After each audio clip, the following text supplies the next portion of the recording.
Good morning students, myself Jyoti. In a previous video we are doing the study कि हम जो animal पढ़ रहे हैं वो कौन सा पढ़ रहे हैं, ब्रैंकियोस्टोमा। और ब्रैंकियोस्टोमा के हमने जो ब्रैंकियोस्टोमा की यदि हम बात करते हैं तो उसकी आहार नाल, उसमें जो श्वसन तंत्र होता है या हम कहें उसकी त्वचा कैसी होती है, ये सब बातें हमने हमारी पहले वाली वीडियोस में की हैं। अब हम जो बात कर रहे हैं वो बात कर रहे हैं हम ब्रैंकियोस्टोमा में तंत्रिका तंत्र के बारे में। तो ब्रैंकियोस्टोमा में जब हम तंत्रिका तंत्र के बारे में बात करते हैं तो ब्रैंकियोस्टोमा में तंत्रिका तंत्र बिल्कुल सरल प्रकार का पाया जाता है। कैसा तंत्रिका तंत्र मिलता है इनमें? इनका तंत्रिका तंत्र कैसा है? सरल। तथा इनके तंत्रिका तंत्र में यदि हम बात करें क्या है, जो मस्तिष्क होता है वो अनुपस्थित है, अर्थात इनमें ब्रेन नहीं पाया जाता। तंत्रिका तंत्र में बात करें तो केवल केंद्रीय तंत्रिका तंत्र यानी कि तंत्रिका रज्जु पाई जाती है, मस्तिष्क नहीं पाया जाता। तो अगर हम इनके तंत्रिका तंत्र को देखें तो इनका तंत्रिका तंत्र दो भागों से या हम कहें दो रूपों में पाया जाता है। एक तो मिलती है तंत्रिका रज्जु और दूसरी क्या मिलती है, इससे निकलने वाली तंत्रिकाएं। एक तो क्या पाई जाती है, तंत्रिका रज्जु, और दूसरी उससे निकलने वाली तंत्रिकाएं पाई जाती हैं। अब तंत्रिका रज्जु की बात करें तो हमने डायग्राम जब बनाया था इस तरीके से क्या बनाई थी, नोटोकोड।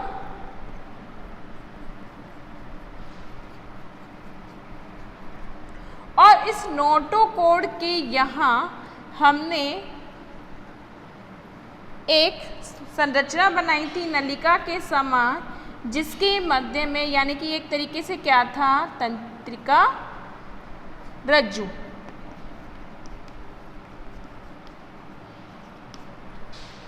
कुछ ऐसा डायग्राम हमने जब जंतु के बारे में सामान्य आकार की जब हम पढ़ी थी तब इस तरीके से हमने एक डायग्राम बनाया था। तो ये नीचे तो क्या होती है, नोटोकोड होती है, और ये संरचना क्या होती है, तंत्रिका रज्जु होती है। तो ये एक तरीके से अगर हम देखें नोटोकोड की लंबाई के अनुरूप ही क्या पाई जा रही है, तंत्रिका रज्जु पाई जाती है। लेकिन जो नोटोकोड होती है वो तो कहाँ जाती है, रोस्ट्रम में भी जाती है। तो यहाँ पर जो तंत्रिका रज्जु होती है वो नोटोकोड की लंबाई के अनुरूप तो पाई जाती है, लेकिन लंबाई में नोटोकोड की तुलना में छोटी होती है। तो रोस्ट्रम से कुछ पहले ये यहाँ समाप्त हो जाती है अग्रभाग में, और इसी तरीके से ये क्या होती है, पुच्छ भाग में भी नोटोकोड से कुछ पहले ही समाप्त हो जाती है। तो अगर हम लंबाई की बात देखते हैं तो लंबाई के अनुरूप ये क्या होती है, नोटोकोड की तुलना में छोटी होती है। बात समझ में आई? कहाँ मिल रही है, नोटोकोड के ऊपर खोखली नलिका का संरचना के रूप में क्या पाई जाती है, तंत्रिका रज्जु पाई जाती है। अब इस तंत्रिका रज्जु में क्या होता है, इस तंत्रिका रज्जु में आगे की ओर एक भाग तो क्या होता है, फूला हुआ होता है। इसको हम क्या कहते हैं, प्रमस्तिष्क आशय कहते हैं। आगे की ओर जो फूला हुआ भाग है वो क्या कहलाता है, प्रमस्तिष्क आशय कहलाता है। तथा पीछे की ओर एक लंबी नाल पाई जाती है जिसे हम कहते हैं केंद्रीय नाल। क्या है, आगे की ओर फूला हुआ भाग क्या कहलाता है, प्रमस्तिष्क आशय कहलाता है, और पीछे की ओर का भाग क्या कहलाता है, केंद्रीय नाल कहलाता है। कहाँ पाई जाती है, नोटोकोड के ऊपर की तरफ अर्थात डोर्सल क्षेत्र में, पृष्ठीय क्षेत्र पर तंत्रिका रज्जु पाई जाती है। अब अगर हम तंत्रिका रज्जु को यहाँ डायग्राम में देखें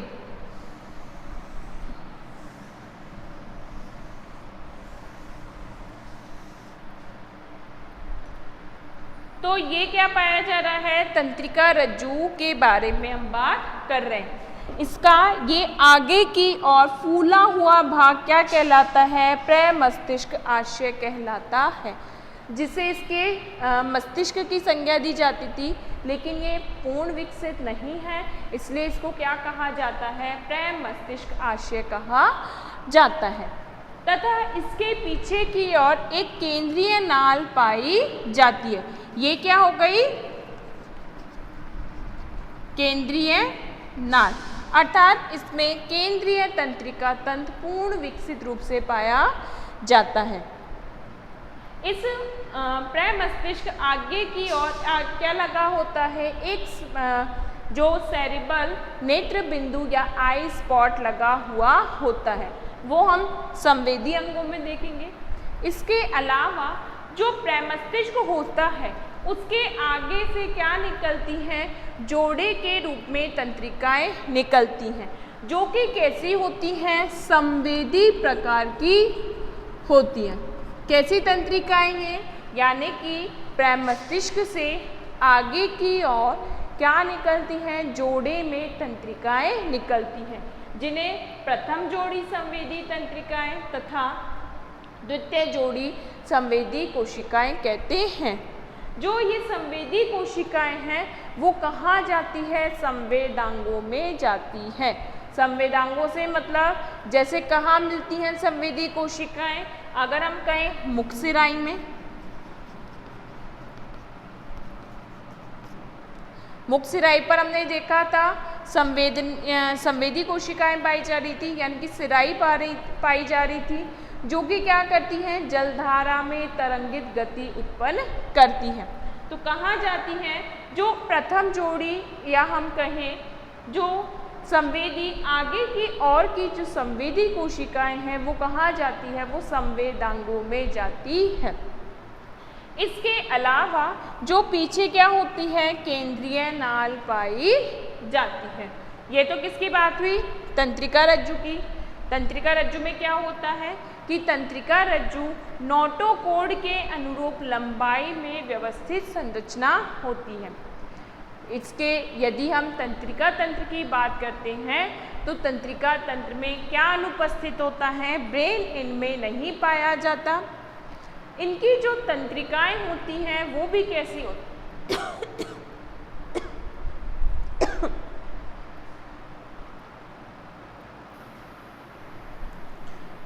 ठीक है, किसकी बात हुई, तंत्रिका रज्जु की। कैसे होता है तंत्रिका रज्जु, तो तंत्रिका रज्जु में आगे का फूला हुआ भाग क्या कहलाता है, प्रमस्तिष्क आशय, और पीछे की ओर क्या पाई जाती है, केंद्रीय नाल पाई जाती है। इनमें स्पष्ट जो सिर होता है उसका अभाव होता है। जो प्रमस्तिष्क आशय होता है उसमें भ्रूणीय अवस्था में एक छिद्र पाया जाता है जिसके द्वारा ये बाहर खुलता है, लेकिन जब ये वयस्क में परिवर्तित होता है तो ये छिद्र बंद हो जाता है। तो इस तरीके से इसको क्या माना जाता है, केंद्रीय तंत्रिका तंत्र का भाग माना जाता है। अब इसके बाद ये जो पीछे की ओर निकल रही है इसको हम क्या कहते हैं, केंद्रीय नाल। तो इसको कभी कभी क्या कहा जाता है, मेरु रज्जु भी कहा जाता है। क्या कहते हैं, मेरु रज्जु। तो जब इनमें क्या मिल रहा है, प्रमस्तिष्क आशय मिल रहा है, मेरु रज्जु मिल रहा है, अर्थात इनमें एक विकसित तंत्रिका तंत्र पाया जाता है, जिसमें क्या होगा, केंद्रीय तंत्रिका तंत्र, परिधीय तंत्रिका तंत्र और स्वायत्त तंत्रिका तंत्र होता है। अब जो प्रमस्तिष्क आशय है इससे क्या होती है, एक जोड़ी क्या निकलती हैं, तंत्रिकाएं निकलती हैं। एक जोड़ी तो कहाँ जाती है, संवेदी अंगों को जाती हैं, तथा प्रथम जोड़ी जो तंत्रिकाएं होती हैं उनके पीछे से ही क्या निकलती है, द्वितीय जोड़ी तंत्रिकाएं निकलती हैं। वो तंत्रिकाएं कहाँ जाती हैं, वो भी क्या होते हैं, अग्रभाग में, जैसे रोस्ट्रम है, बकलसराई है, इस क्षेत्र में ग्राही अंगों को जाती है। कहाँ जा रही है, ग्राही अंगों को। भाई एक तो कहाँ जा रहा है, संवेदी अंगों को जा रहा है, और एक किस भाग में जाता है, ग्राही अंगों में जाता है। अब इसके बात करते हैं इसकी तंत्रिकाएं। तो जब हम, ये तो पूर्ण रूप से एक तंत्रिका रज्जु की बात करी, अब इसमें क्या होती है, इस तंत्रिका रज्जु से क्या निकलती हैं, कुछ तंत्रिकाएं निकलती हैं जो कि क्या होती हैं, संपूर्ण शरीर पर फैलकर संवेदनाओं को ग्रहण करने का कार्य करती हैं। तो वो तंत्रिकाएं जो कि कहाँ पाई जाती हैं, जो किससे निकलती हैं, प्रमस्तिष्क आशय से निकलती हैं, इन्हें प्रमस्तिष्क तंत्रिकाएं कहते हैं। बात समझ में आ रही है? यानी कि यहाँ पर प्रमस्तिष्क आशय से आगे की ओर निकलने वाली जो तंत्रिकाएं होती हैं, इनको हम कहते हैं प्रमस्तिष्क। यहाँ से ये निकल रही हैं, ठीक है, ये प्रमस्तिष्क आशय हो गया, इससे तंत्रिका निकल रही है, इसको हम क्या कहते हैं, प्रमस्तिष्क तंत्रिकाएं।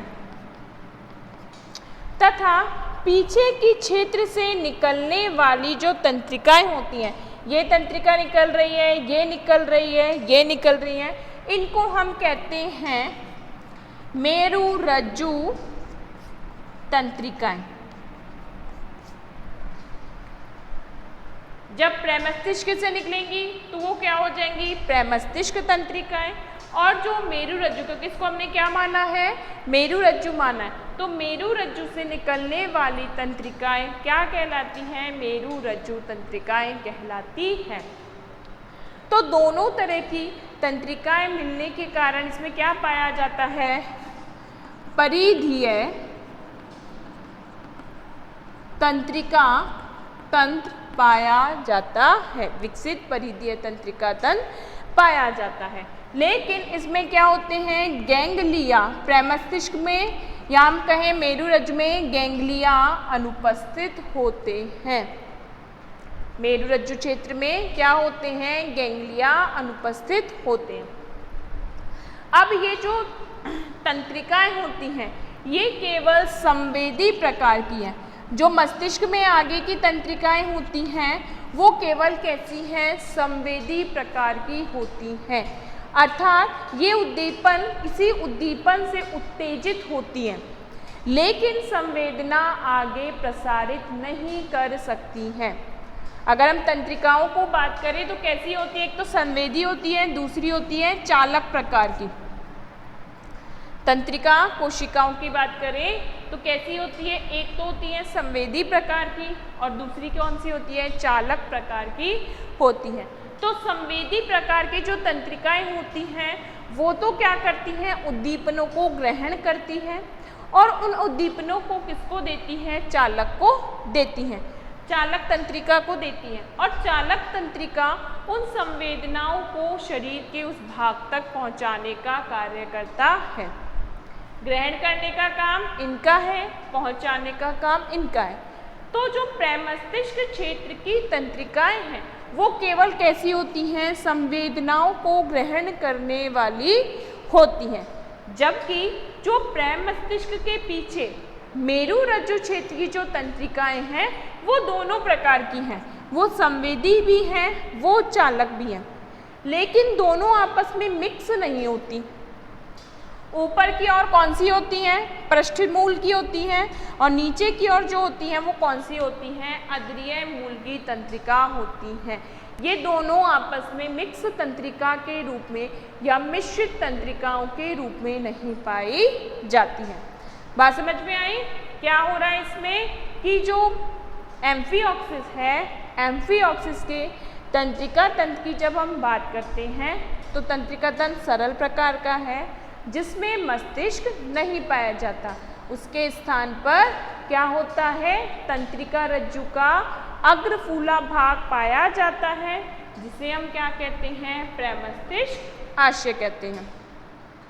और प्रमस्तिष्क आशय के पीछे क्या निकलती है, एक नाल समान संरचना होती है जिसे हम केंद्रीय नाल कहते हैं। और इन दोनों के सम्मिलित रूप से क्या बनती है, तंत्रिका रज्जु बनती है। इस तंत्रिका रज्जु से क्या होती हैं, कुछ तंत्रिकाएं निकलती हैं। उन तंत्रिकाओं को दो क्षेत्रों के अनुसार हमने दो भागों में बांटा। मस्तिष्क यानी कि प्रमस्तिष्क आशय से निकलने वाली तंत्रिकाएं प्रमस्तिष्क तंत्रिका कहलाती है। तथा जो केंद्रीय नाल है इसको हमने क्या माना है, मेरुरज्जु। तो केंद्रीय नाल से निकलने वाली तंत्रिकाएं मेरु तंत्रिकाएं कहलाती हैं। जो आगे की ओर मस्तिष्क की जो तंत्रिकाएं होती हैं वो केवल कैसी हैं, संवेदी प्रकार की, जबकि जो मेरु तंत्रिकाएं होती हैं वो संवेदी और चालक दोनों प्रकार की होती हैं। अब ये जो संवेदी और चालक प्रकार की तंत्रिकाएं हैं ये क्या होती हैं, पृष्ठ व अधर मूल में विभक्त होती है। पृष्ठ क्षेत्र की ओर पृष्ठीय मूल पाई जाती है तथा अधर क्षेत्र की ओर अधरीय मूल पाई जाती है।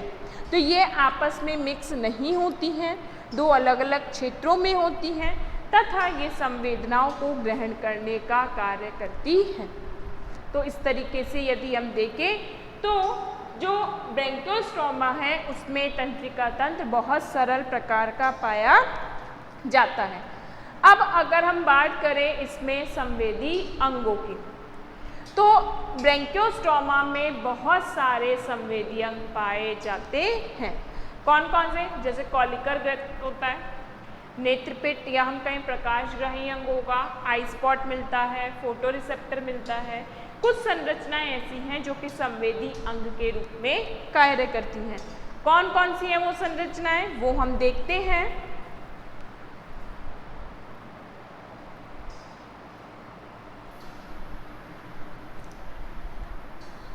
अब किसकी बात करते हैं हम, ब्रैंकियोस्टोमा में संवेदी अंग की बात करते हैं। तो संवेदी अंग के रूप में यदि हम देखें तो क्या पाए जाते हैं, एक तो पाए जाते हैं नेत्र, दूसरा वर्णक कोशिका, तीसरा अगर हम बात करें कीपाकार अंग,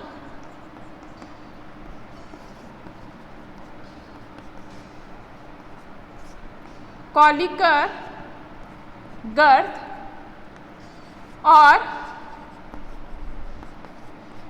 संवेदी पैपिला।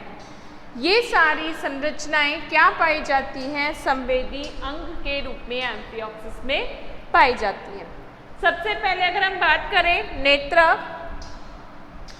तो जो एम्फिओक्सिस होते हैं उसमें स्पष्ट रूप से नेत्र अनुपस्थित होते हैं। बिल्कुल साधारण प्रकार के नेत्र पाए जाते हैं और ये नेत्र कहाँ पाए जा रहे हैं, ये पाए जा रहे हैं तंत्रिका नाल की तरफ। जो केंद्रीय कैनाल होती है वहाँ पर पंक्ति पर संरचनाओं के रूप में क्या पाए जाते हैं, नेत्र पाए जाते हैं।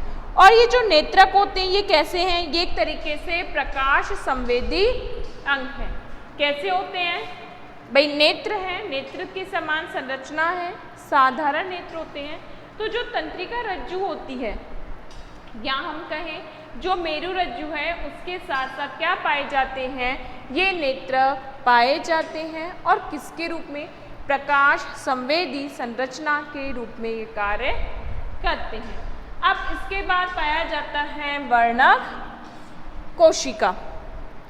ठीक है, क्या पाई जा रही हैं, वर्णक कोशिका या हम कह सकते हैं ये पिगमेंटेड कोशिका है।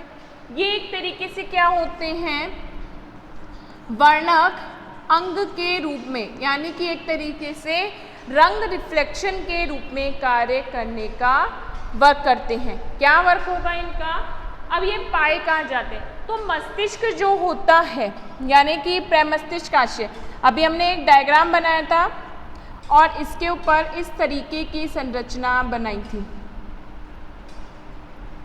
तो ये क्या होती है, ये हमने कहा था सिफेलिक आई स्पॉट। क्या बोला था, इसको सिफेलिक आई स्पॉट पाया जाता है। तो वो ही क्या होते हैं, एक तरीके से वर्णक अंग के रूप में पाए जाते हैं। अब जो ये वर्णक बिंदु होते हैं ये एक तरीके से क्या होते हैं, साधारण नेत्र के समान ही कार्य करते हैं। है कैसे, वर्णक है। अब एक चीज याद रखना, दो अलग अलग चीजें, पहली तो क्या होती है नेत्रक और दूसरी क्या होती है वर्णक कोशिका। जो नेत्रक है वो तो कहाँ पाए जा रहे हैं, ये तो पाए जा रहे हैं जो मेरुरज्जु होती है उसकी दोनों तरफ पाए जाते हैं। इससे पहले वाले डायग्राम में हमने इस तरीके से छोटी छोटी संरचनाएं बनाई थी। तो ये तो क्या हो गए, नेत्रक हो गए। इसके अलावा मस्तिष्क पर आगे की ओर हमने इस तरीके से जो संरचना बनाई थी, ये क्या कहलाती है, वर्णक। इस क्षेत्र में क्या पाई जाती हैं, वर्णक कोशिकाएं पाई जाती हैं, जो कि नेत्र के समान, साधारण नेत्र के समान कार्य करती हैं। जो नेत्रक हैं वो प्रकाशग्राही अंग के रूप में कार्य करते हैं। ये किसके रूप में कार्य करते हैं, नेत्रक प्रकाशग्राही अंग के रूप में कार्य करते हैं। अब आता है इसके बाद कीपाकार अंग। कहाँ पाया जा रहा है, इसको इन्फेंडिबुलम अंग भी कहते हैं। मस्तिष्क या हम कहें प्रमस्तिष्क के अग्रभाग पर संवेदी अंग के रूप में क्या पाया जाता है, कीपाकार अंग या इन्फेंडिबुलम पाया जाता है। क्या कार्य करता है, ये एक तरीके से घ्राण संवेदी अंग के रूप में कार्य करता है। इन्फेंडिबुलम का कार्य क्या है, घ्राण संवेदी अंग के रूप में कार्य करता है। यानी कि ये क्या करता है कि जब जल अंदर आता है तो उस तरंग के द्वारा जो केंद्रीय नाल में परिवर्तन होता है उसका पता किसके द्वारा, इस कीपाकार अंग के द्वारा लगाया जाता है। ठीक है, किस किस की बात हुई, पहला नेत्रक की। नेत्रक कहाँ पाए जा रहे हैं, नेत्रक पाए जाते हैं प्रमस्तिष्क केंद्रीय नाल की तरफ। हाँ, एक चीज और, जो ब्रैंकियोस्टोमा है, ब्रैंकियोस्टोमा में जो प्रमस्तिष्क क्षेत्र होता है, ये प्रमस्तिष्क क्षेत्र पीछे की ओर एक अभिवृद्धि के रूप में पृष्ठीय अंधवर्ध का निर्माण करता है। एक छोटी अभिवृद्धीय संरचना के रूप में किसका निर्माण कर रहा है, पृष्ठीय अंधवर्ध का निर्माण करता है। तथा उसके नीचे पूर्ण लंबाई में क्या पाई जाती है, केंद्रीय नाल पाई जाती है। बात समझ में आ रही है, तंत्रिका तंत्र का ही भाग है ये भी, कि जो प्रमस्तिष्क है हमने देखा था तंत्रिका रज्जु का अग्र फूला हुआ भाग क्या कहला रहा था, प्रमस्तिष्क आशय। तो ये जो प्रमस्तिष्क आशय होता है, इससे क्या होता है, कुछ भाग पृष्ठ की तरफ निकलकर, जैसे हमने क्या पढ़ा था, मध्यांत अंधवर्ध, एक अभिवृद्धि थी आंत्र की, आंत्र से नीचे की ओर एक अभिवृद्धि निकल रही थी, जिसको हमने क्या कहा था, मध्यांत अंधवर्ध कहा था। तो इसी तरीके से एक वृद्धि कहाँ होती है, त्वचा की अभिवृद्धि पृष्ठीय क्षेत्र की ओर पाई जाती है, जिसको हम क्या कहते हैं, पृष्ठीय अंधवर्ध कहते हैं। तथा उसके नीचे की ओर ये तो छोटे से सिरे में ही क्या होती है, समाप्त हो जाती है। तथा उसके नीचे की ओर पूर्ण लंबाई पे, शरीर की पूर्ण लंबाई पर केंद्रीय नाल या हम कह सकते हैं मेरुरज्जु पाई जाती है। क्या क्या हो गया, नेत्रक, वर्णिका या वर्णक कोशिका, इसके साथ साथ क्या हो गया, कीपाकार अंग। अब हम बात करते हैं कॉलिकर गर्त की लिए। तो कॉलिकर गर्त कहाँ पाया जाता है, कॉलिकर गर्त पाया जा रहा है एक तरीके से जो मस्तिष्क या हम कहें प्रमस्तिष्क की छत के ऊपर पाया जाता है। एम्फिऑक्सिस में प्रमुख ग्रहण का जो अंग होता है वो कॉलिकर गर्त होता है। प्रमुख घ्राण संवेदी अंग क्या होता है, वो कॉलिकर गर्त होता है। कहाँ पाया जाता है, जो प्रमस्तिष्क है उसके ऊपर की ओर संवेदी संरचना के रूप में पाया जाता है। लास्ट यदि हम बात करें तो वो कौन सी होती हैं, संवेदी पेपिलाएं। तो बहुत सारी जो क्षेत्र होते हैं, जैसे मुखसराई हो गई, मुखसराई वाले क्षेत्र में ओरल हुड जो होता है उसके बाहर क्या होती हैं, कुछ संवेदी कोशिकाएं लगी होती हैं। ये संवेदी कोशिकाएं क्या करती हैं, ये संवेदी कोशिकाएं जलधारा में जब परिवर्तन होता है उन परिवर्तनों को ग्रहण करके क्या करते हैं, जीव को आभास कराते हैं। यानी कि उसमें जलधारा में जो रासायनिक या परिवर्तन होता है उन सब का आभास किन के माध्यम से, इन संवेदी कोशिकाओं के माध्यम से जीव को कराया जाता है। तो ये कौन कौन सी संरचना हुई, नेत्र, वर्णक कोशिका, कीपाकार अंग, कॉलिकर अंग व संवेदी पेपिला, ये सारी क्या होती हैं, संवेदी संरचना के रूप में इनमें पाई जाती है। ठीक है, तो इस तरीके से यदि हम ब्रैंकियोस्टोमी में तंत्रिका तंत्र और किसकी बात करते हैं, संवेदी अंगों की बात करते हैं। फिर से देखते हैं हम इसमें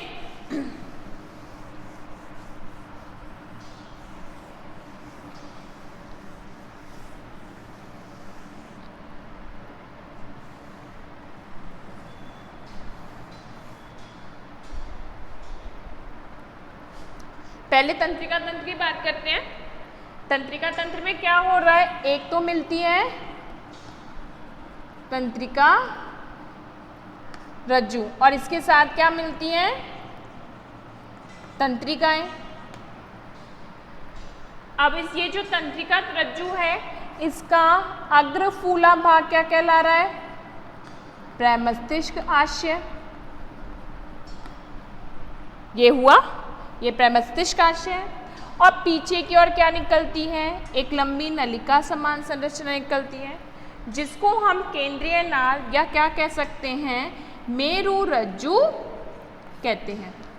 तो क्या होगा, एम्फियोक्सिस में ब्रेन अनुपस्थित है, मस्तिष्क अनुपस्थित है, उसके स्थान पर क्या पाया जा रहा है, प्रमस्तिष्क आशय पाया जा रहा है।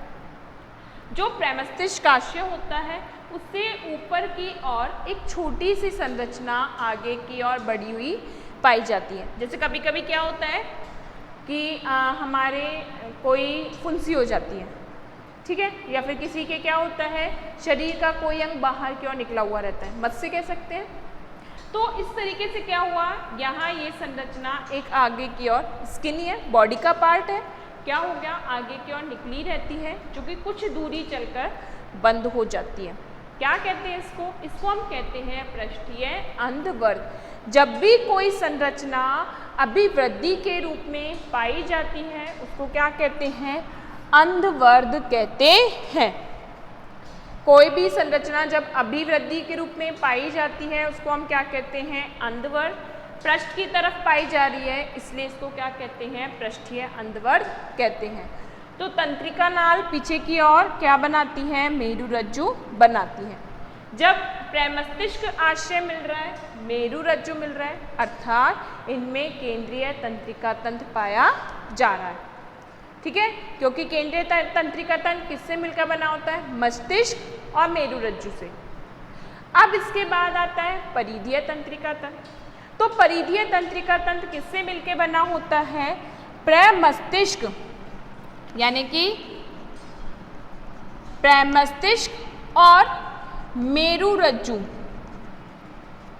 से जो तंत्रिकाएं निकलती हैं, इससे निकलने वाली तंत्रिकाएं और इससे निकलने वाली तंत्रिकाएं, दोनों तंत्रिकाएं मिलकर क्या बनाती हैं, परिधीय तंत्रिका तंत्र बनाती हैं। बात समझ में आ रही है। अगर मस्तिष्क मेरुरज्जु मिल रहा है तो वो क्या बनाता है, केंद्रीय तंत्रिका तंत्र। बिल्कुल इसमें दोनों संरचना पाई जा रही है। ये केंद्रीय तंत्रिका तंत्र का भाग हो गया, प्रमस्तिष्क आशय क्या हो गया, मस्तिष्क के समान। पीछे तंत्रिका नाल निकल रही है वो क्या हो गई, मेरुरज्जु के समान संरचना, यानी कि केंद्रीय तंत्रिका तंत्र पाया जा रहा है। अब इनसे तंत्रिकाएं भी निकल रही हैं। जब तंत्रिकाएं निकलती हैं तो उनको हम क्या कहते हैं, परिधीय तंत्रिका तंत्र। जो प्रमस्तिष्क से निकलती है उनको प्रमस्तिष्क तंत्रिकाएं कहते हैं और जो मेरुरज्जु से निकलती हैं उन्हें मेरु तंत्रिकाएं कहते हैं। प्रमस्तिष्क की तंत्रिकाएं आगे की ओर तो कैसी है, ये जो निकल रही है इनको हम कहते हैं प्रथम जोड़ी तंत्रिका, जो कहाँ जाती है, रोस्ट्रम में जा रही है, यानी कि प्रौथ भाग में जाती है। और इसके पीछे से ही क्या निकलती हैं, द्वितीयक तंत्रिका निकलती हैं, जो किसको जाती हैं, ग्राही अंगों को जाती है। बात समझ में आई। इसके अलावा तंत्रिका कहाँ से निकलती है, मेरु रज्जु से निकलती हैं, जो कि शरीर के संपूर्ण भाग में फैली होती हैं। जो प्रमस्तिष्क की तंत्रिका की बात करें, यानी कि इसकी और इसकी, ये तो केवल कैसी है, संवेदी। लेकिन जो मेरु रज्जु की तंत्रिका है ये कैसी होती है, चालक और संवेदी दोनों, यानी कि मिश्रित प्रकार की है, चालक भी है संवेदी भी है, संवेदना ग्रहण भी करती है, उसको प्रसारित भी करती है। ठीक है। इसके अलावा जो तंत्रिकाएं होती हैं पृष्ठ की तरफ जो पाई जाती हैं उन्हें पृष्ठीय मूल कहते हैं, जो अधर की तरफ होती हैं उन्हें अधरीय मूल तंत्रिका कहते हैं। संवेदी अंग के रूप में क्या क्या पाया जाता है, कॉलिकर का गर्त होता है, ये हम कह सकते हैं कीपाकार अंग या इंफेंडिबुलम होता है। केंद्रीय नाल के दोनों तरफ पंक्ति में क्या पाए जाते हैं, नेत्रक होते हैं, क्योंकि इनमें बाह्य नेत्र अनुपस्थित है। तो हम कहें वर्णक बिंदु के रूप में, काले रंग के वर्णक बिंदु के रूप में क्या पाए जाते हैं, नेत्रक पाए जाते हैं। तो ये विभिन्न संरचनाएं हैं जो कि क्या करती हैं, इसके तंत्रिका तंत्र और संवेदी अंग का निर्माण करती हैं। नेक्स्ट वीडियो में हम ब्रैंकियोस्ट्रोमा के एक नए तंत्र के बारे में अध्ययन करेंगे। Thank you students.